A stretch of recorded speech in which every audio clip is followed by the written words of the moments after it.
Let's make a pine resin salve. Pine resin salve is a great salve to have on hand for wounds, cuts, scrapes, splinters, sprains, strains, and so much more. To make a pine resin salve, you'll need to first infuse an oil. You can use just about any oil. Olive oil is a popular choice. Today, I'll be using some tallow, which is an animal-based fat. In addition to your oil, you will need some pine resin, beeswax for hardening it,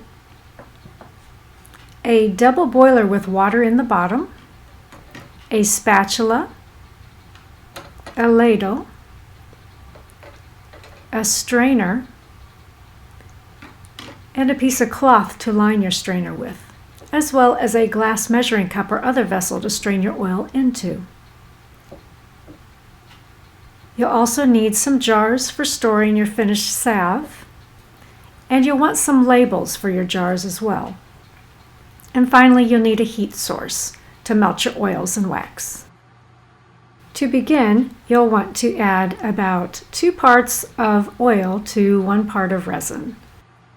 If you want to make a vegan version of this salve, you can substitute a plant-based wax such as carnauba wax, or use a solidifying oil such as coconut oil. And then for your oils, just keep it plant-based.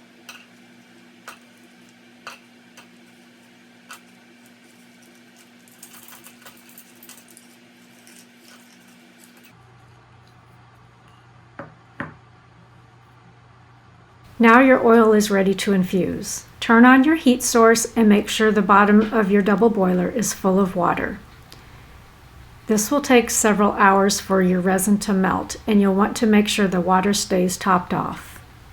Stir your resin about every 30 minutes or so and make sure that the water has not run out.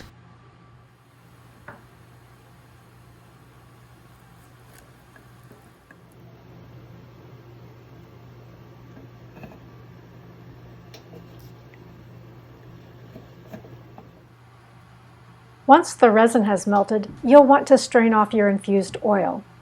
I like to use an old tea towel to pour the liquid through. This will help to catch any leftover debris that was captured in the resin when it solidified originally.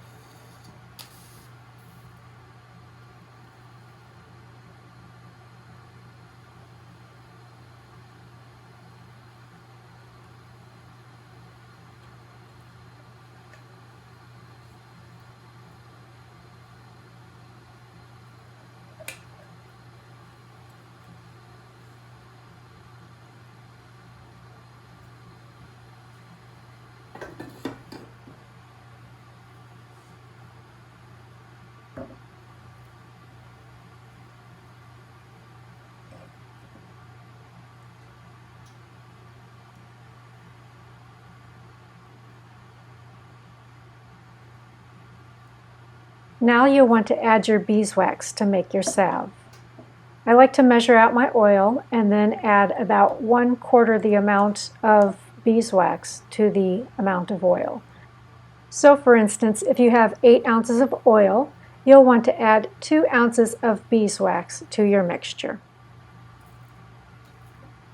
Once you've added the amount of beeswax that you need, you can place your oil back into your double burner, or you can leave it in the glass measuring cup.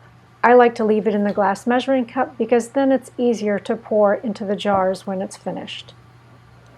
Simply place that glass measuring cup directly into the bottom portion of the double boiler, making sure there's still plenty of water into the bottom of the double boiler, but not so much that it's going to run over into the glass measuring cup. Stir the mixture occasionally until the beeswax is completely melted. While you're waiting for the beeswax to melt, you can go ahead and prepare your jars for the salve.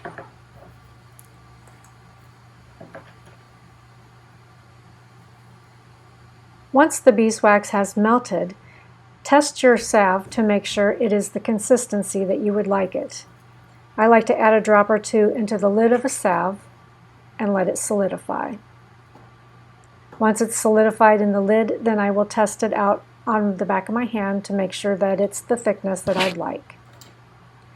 If your salve is still too thin, you can add more beeswax, and if it seems to be too hard, you can add in a little bit of oil to correct the thickness. Keep in mind that the final product will be a little bit harder than what it is at this point.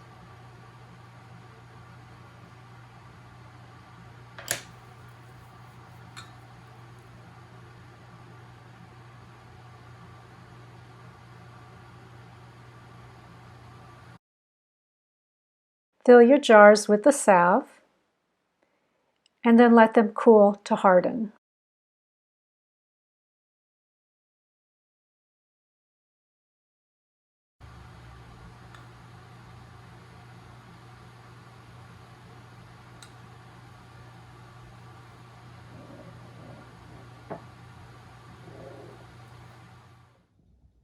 Once your salve is completely solidified, you can go ahead and put the lids on and the labels. Your salve is now ready to use. Your salve should last for at least a year and possibly longer if you store it in a cool location.